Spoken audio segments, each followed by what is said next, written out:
누가복음 22장 54절에서 62절 먼저 봅니다. 예수님을 잡아 끌고 대제사장의 집으로 들어갈새 베드로가 멀찍이 따라다니라. 사람들이 뜰 가운데 불을 피우고 함께 앉은지라. 베드로도 그 가운데 앉았더니 한 여종이 베드로의 불빛을 향하여 앉은 것을 보고 주목하여 이르되 이 사람도 그와 함께 있었느니라 하니 베드로가 부인하여 이르되 이 여자여 내가 그를 알지 못하노라 하더라. 조금 후에 다른 사람이 보고 이르되 너도 그 도당이라 하거늘 베드로가 이르되 이 사람아 나는 아니라 하였더라. 한 시간쯤 있다가 또 한 사람이 장담하여 이르되 이는 갈릴리 사람이니 참으로 그와 함께 있었느니라. 베드로가 이르되 이 사람아 나는 네가 하는 말을 알지 못하노라. 아직 말하고 있을 때에 닭이 곧 울더라. 주님께서 돌이켜 베드로를 보시니 베드로가 주의 말씀 곧 오늘 닭 울기 전에 내가 세 번 나를 부인하리라 하심이 생각나서 밖에 나가서 심히 통곡하니라. 아멘. 23장 39절로 갑니다. 23장 39절에서 49절 말씀. 달린 행악자 중 하나는 비방하여 이르되 내가 그리스도가 아니냐 너와 우리를 구원하라 하되 하나는 그 사람을 꾸짖 이르되 내가 동일한 정죄를 받고서도 하나님을 두려워하지 아니하느냐 우리는 우리가 행한 일에 상당한 보응을 받는 것이 이에 당연하거니와 이 사람이 행한 것은 옳지 않은 것이 없느니라 하고 이르되 예수님이여 당신의 나라에 임하실 때 나를 기억하소서 하니 예수님께서 이르시되 내가 진실로 내게 이르노니 오늘 네가 나와 함께 낙원에 있으리라 하시니라. 때가 제60쯤 되어 해가 빛을 잃고 온 땅에 어둠이 임하여 제90까지 계속하며 성소의 장이 한가운데가 찢어지더라. 예수님께서 큰 소리로 불러 이르시되 아버지여 내 영혼을 아버지 손에 부탁하이나하고 이 말씀을 하신 후 숨지시니라. 백부장이 그 된 일을 보고 하나님께 영광을 돌리르되 이 사람은 정녕 의인이었도다 하고 이를 구경하러 오는 무리도 그 된 일을 보고 다 가슴을 치며 돌아가고 예수를 아는 자들과 갈릴리로부터 따라온 자들도 다 멀리 서서 이 일을 보니라. 아멘. 오늘은 고난주간을 맞이해서 다시 주님 곁으로 오는 제목으로 말씀을 나눕니다. 해년마다 우리가 늘 맞이하는 고난주간, 예수님이 십자가에 달려 죽으신 사건은 역사적인 사건이었습니다. 2000년 전 저 조그만 땅 이스라엘이라는 유대 베들레헴 그 땅에서 일어났던 역사적인 사건이 2000년이라는 긴 시간 동안 이 사건을 우리가 기억하면서 하나님 앞에 예배드리면서 주님의 고난을 다시 우리가 상기하는 그런 시간을 갖기를 소망합니다. 오늘 기독교의 신앙의 이기가 왔다 그럽니다. 그 신앙의 이기가 무엇이냐? 그것은 곧 십자가가 점점 사라져가고 있다. 교회에서도 십자가가 사라져가고 있고 성도들의 심령 속에서도 십자가가 점점 사라져가고 있다. 이렇게 말들을 많이 하고 있다고 합니다. 우리가 잘 아는 시인 키에르코르, 이름 좀 이상하죠? 코로나 비슷하죠? 그죠? 키에르코르 말하기를 인생의 시작은 60부터 다니고 70부터 다니고 어디부터 시작하냐? 인생은 십자가로부터 시작한다 그랬습니다. 그러니까 십자가 그러면 무엇이 연상됩니까? 고난, 고통, 아픔, 죽음이죠. 현대인들은 이런 단어들을 매우 싫어한다고 합니다. 우리도 그럴 수도 있겠죠. 그러나 기독교 신앙의 출발은 십자가다. 고난에서, 고통에서, 죽음에서 출발하여 새로운 생명과 부활로 이어진다 그랬습니다. 그래서 오늘날 현대인의 신앙의 위기는 십자가를 멀리 하려고 하는 경향이 너무 강하다. 편하고 행복하고 성공성 이런 것들을 많이 주장하지 고난, 순교, 아픔, 고통은 멀리하는 것이 현대인의 슬픔이다 이렇게 말하기도 합니다. 1945년 10월 히틀러 치하에서 억압받던 독일 교회가 다시 깨어났습니다. 당시에 히틀러를 중심으로 독일 교회가 얼마나 잘못된 생각에 잡혔습니까? 히틀러가 하는 모든 것들은 다 옳다고 독일 교회가 찬성을 했었습니다. 그 당시에 신앙이 폄하하는 그 시대에 독일 신학은 매우 참으로 왕성했었죠. 그때 독일 교회가 깨닫고 난 이후에 유명한 그 내용을 그들이 선언했는데 일명 슈투가르트 선언문입니다. 슈투가르트 선언문. 그것은 네 가지인데 뭐냐면은 더 용감하게 히틀러 정권에 대해서 신앙 고백하지 못한 죄를 회개합시다.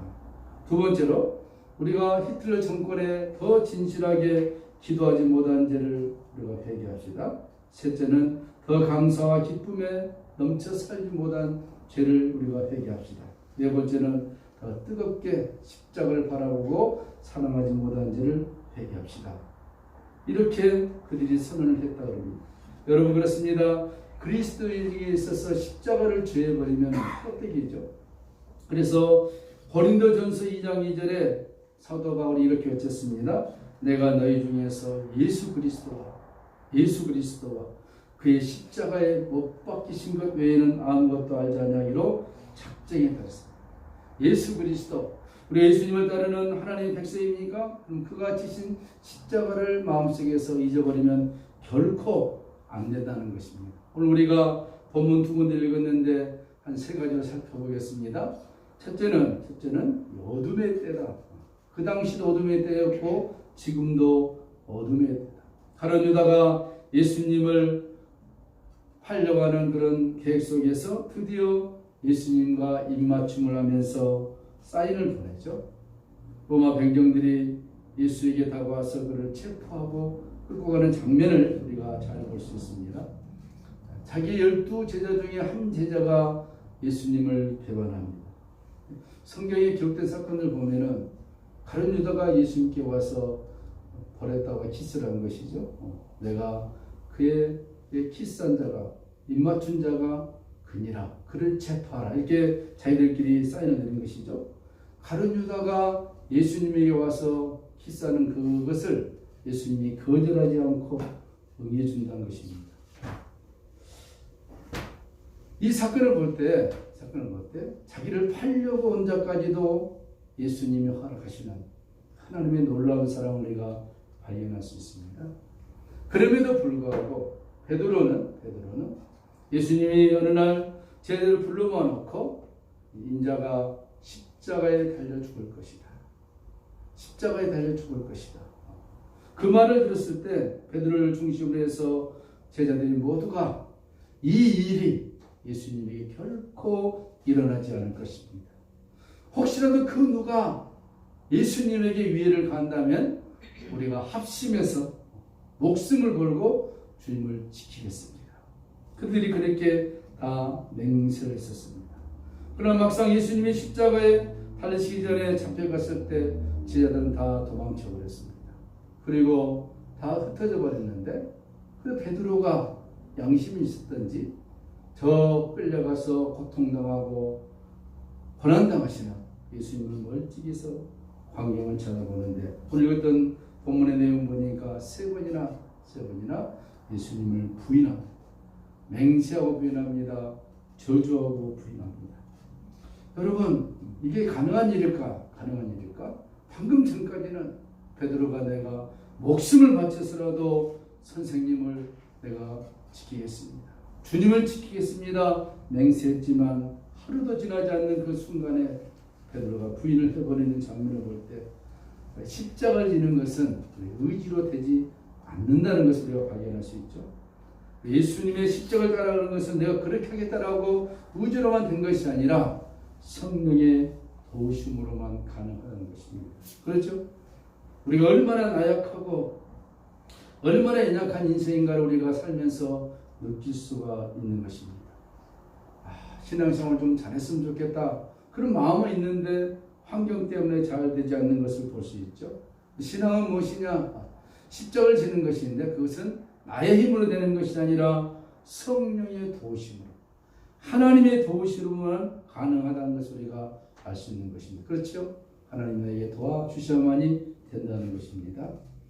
우리가 참으로 이렇게 아름답게 생겼고 건강하다 할지라도 길의 뜻이 우리 영혼이 떠나버리면 육신은 아무것도 아니라는 것입니다. 보이지 않는 코로나 바이러스 때문에 이렇게 온 세계가 아주 그냥 당황하고 있는데 그렇죠? 우리 속에 있는 영혼을 바라볼 수 있는 영적인 눈이 필요하다는 것을 우리가 볼 수 있죠. 전 세계에 많은 사람들이 죽어가는데 대한민국은 너무 방역이 잘 돼서 잘 몰라서 그런지 모르지만 TV 보면은 그 수백 명의 그 시체들이 쌓을 곳이 없어가지고 그 흰 천으로 해서 그냥 쌓아놓은 거예요. 그걸 볼 때 무슨 생각이 듭니까? 영원히 떠나버리는 육체, 아무 의미 없다는 것을 우리가 볼 수 있습니다. 베드로가 그렇게 장담하면서 예수님을 지키겠다 했지만 그가 3번 부인해 버렸습니다. 그리고 아니나 다를까 예수님이 하신 말씀 그대로 닭이 물었습니다. 한 멋있는 장면 같죠? 영화의 장면. 베드로가 3번 예수님을 부인하고 했더니 저 멀리서 닭이 우는 소리가 들립니다.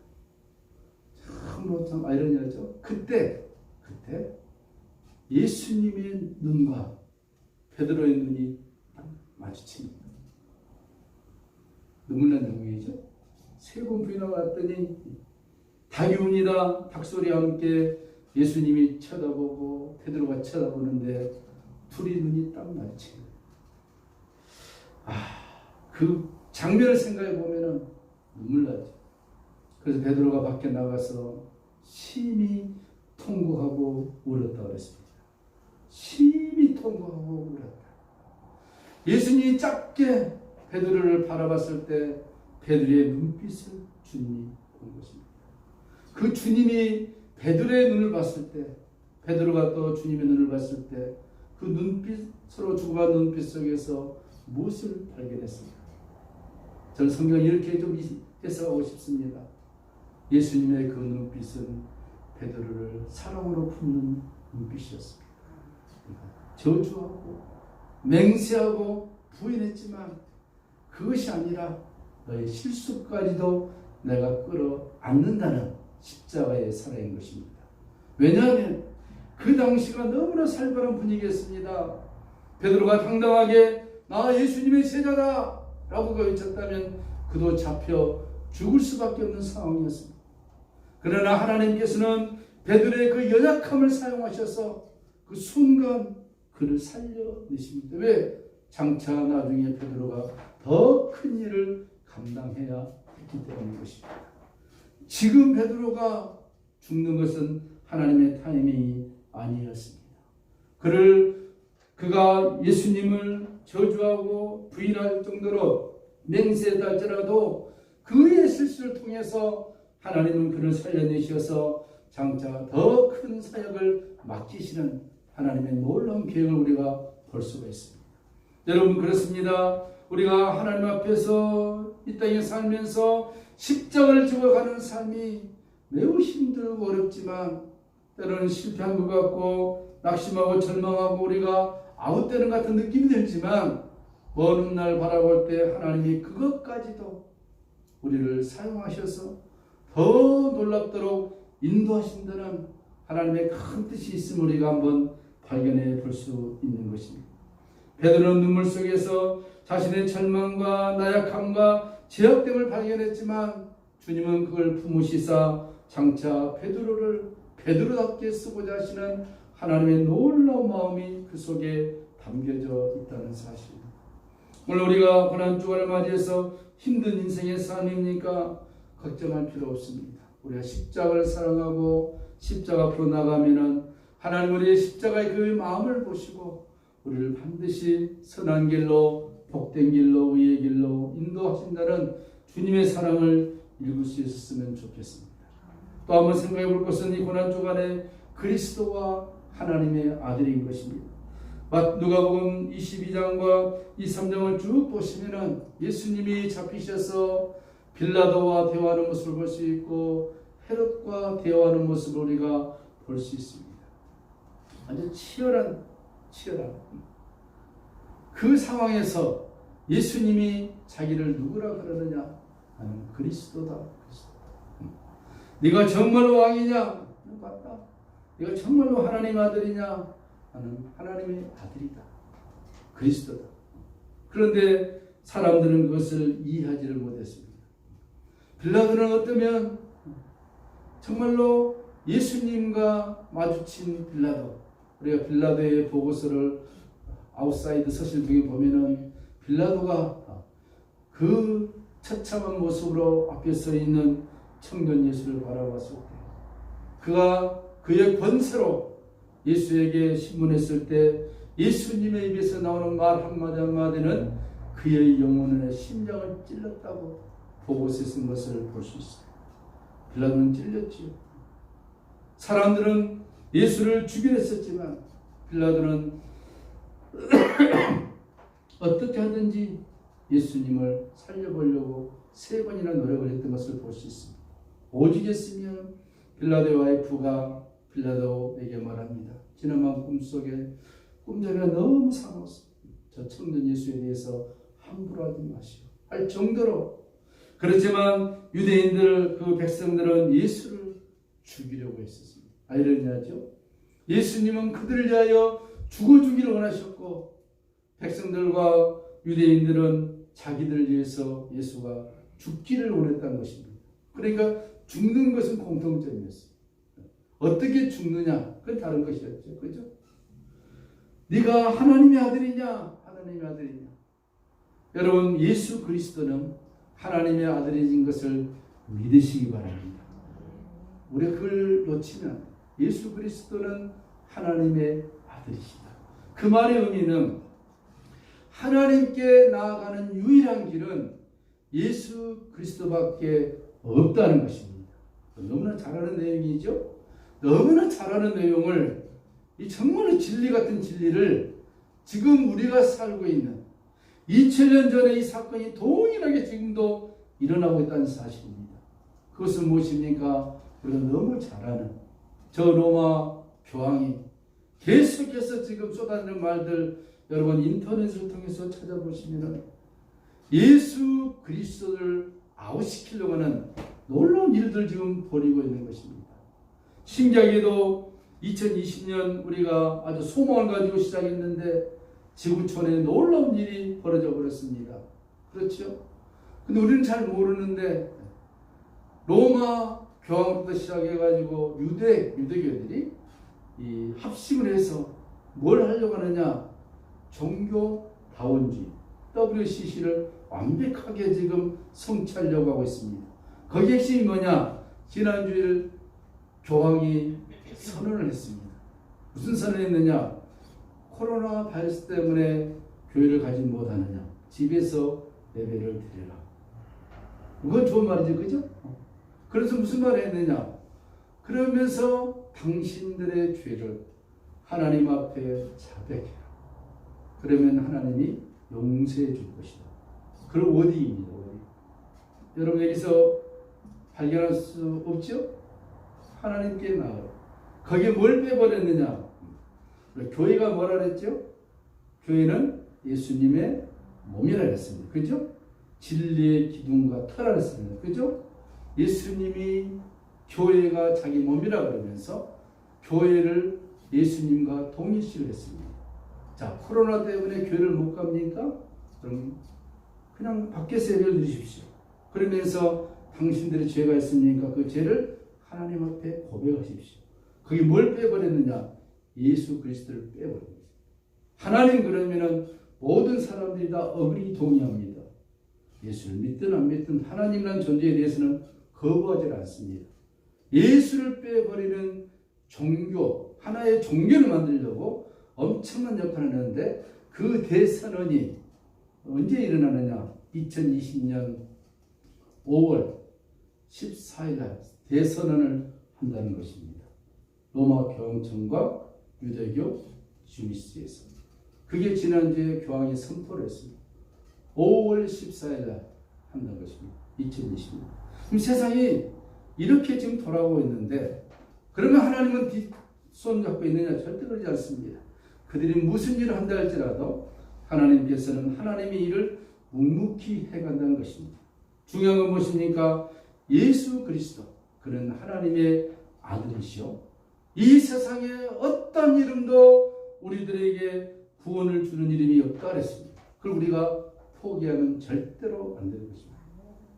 앞으로 세상은 예수 그리스도를 믿는 소수의 지구촌의 하나님의 백성들이 엄청난 핍박이 가해질 수도 있을 것입니다. 그러나 우리는 두려워하지 않습니다. 왜? 하나님께서 살아계셔서 예수 그리스도를 믿는 그의 백성들을 반드시 지켜주신다고 약속이기 때문인 것입니다. 예수님과 함께 좌우에 달린 그 강도들, 오늘 그들에게도 주님이 십자가에서 운명하시기 전 한 생명이라도 구원해내시는 그 눈물겨운 장면을 우리가 볼 수 있습니다. 그 두 강도가 처음에 뭐라 했습니까? 23장에 보면은 예수님에 대해서 비방을 했습니다. 그러나 한 강도는 그렇게 하지 않았습니다. 그는 마지막 그 육신의 생명이 끝나기 직전에 예수님에게 이런 말을 했습니다. 당신의 나라에 임할 때 나를 기억하여 주시옵소서. Please remember me. 그것입니다. 이 세상에서 많은 것을 누렸다 할지라도 그의 영혼이 구원받지 못하면 가장 슬픈 자인 것입니다. 빌라도가 예수님을 신문했습니다. 헤롯이 예수님을 신문했습니다. 그들이 가지고 있는 권세와 위엄과 명예와 권력은 대단했습니다. 세상적으로 볼 때 감히 뭐라 표현했을 정도로 그들이 당돌했습니다. 그러나 그들이 지금 어디에 있습니까? 육체는 썩어서 없어졌지만 그의 영혼은 지옥에 있을 것입니다. 반면에 흉악한 강도, 그는 그의 마지막 죽는 순간에 영혼을 예수님께 부탁했다는 것입니다. 주여, 당신의 나라에 임할 때 나를 기억하여 주시옵소서. 예수님 뭐라 했습니까? 오늘 네가 나와 함께 낙원에 있을 것이다. 낙원에 있을 것이다. 가장 큰 축복을 받은 자인 것입니다. 죽기 순간에.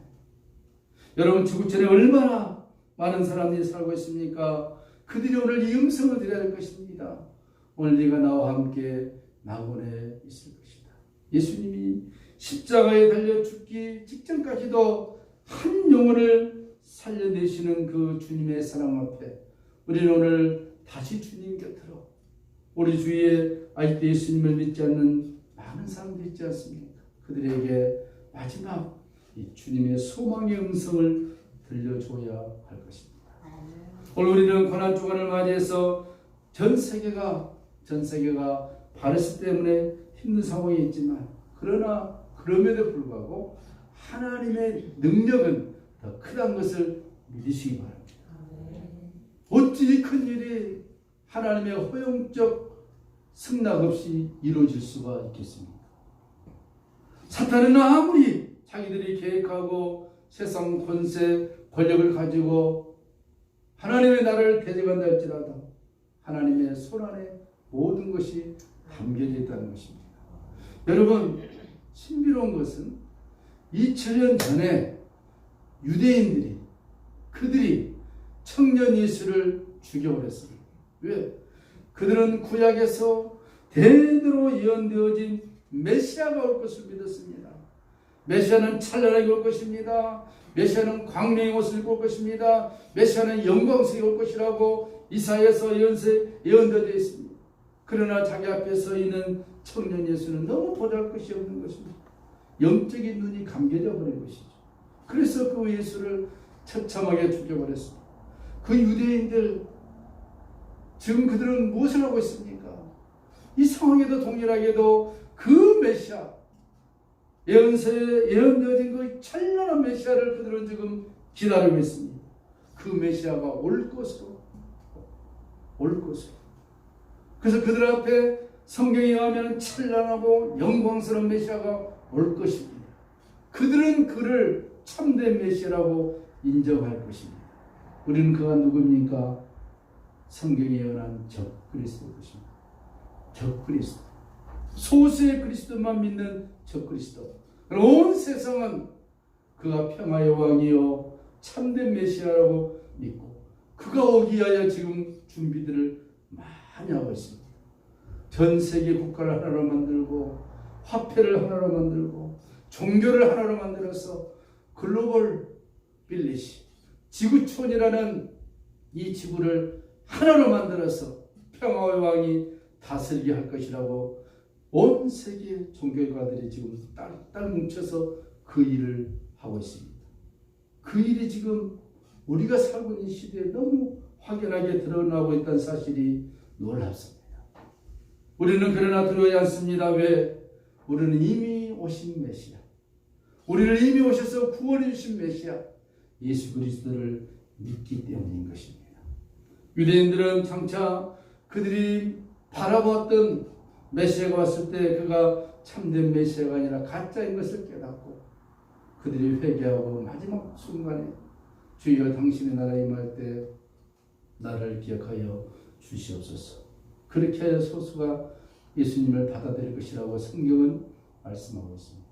오늘 우리가 고난주간을 맞이해서 2000년 전에 예수를 죽이려 했던 그들이 장차 지금 우리가 살고 있는 시대에 소수의 진실한 그리스도인들을 엄청 핍박하게 될 것입니다. 왜? 그들이 믿는 메시아를 믿지 않기 때문이란 것입니다. 그럼 우리는 그렇지 않습니다.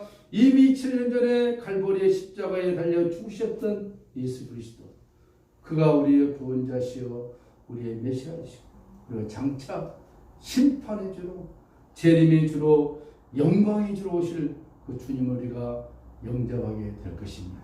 우리가 고난주간을 맞이해서 이번 주 정말로 예수 그리스도 그가 누구인가, 그를 부인하고 저주했고 했던 그 베드로까지도 사랑의 눈길로 품으시고, 또 빌라도와 헤롯의 당당한 그들 앞에서도 나는 그리스도라고 분명하게 밝혔던 그 주님, 운명의 직전까지도 마지막 순간까지도 한 강도를 살려내신 그 예수님의 사랑이 다하여지지 아니하고 이 시간 우리들에게까지도 여전히 사랑하시고 감싸시고 이루하신다는 이 엄청난 주님의 마음 앞에 이번 주도 믿음으로 승리하는 우리 모두 되시기를 축복합니다. 찬송하시겠습니다. 143장. 주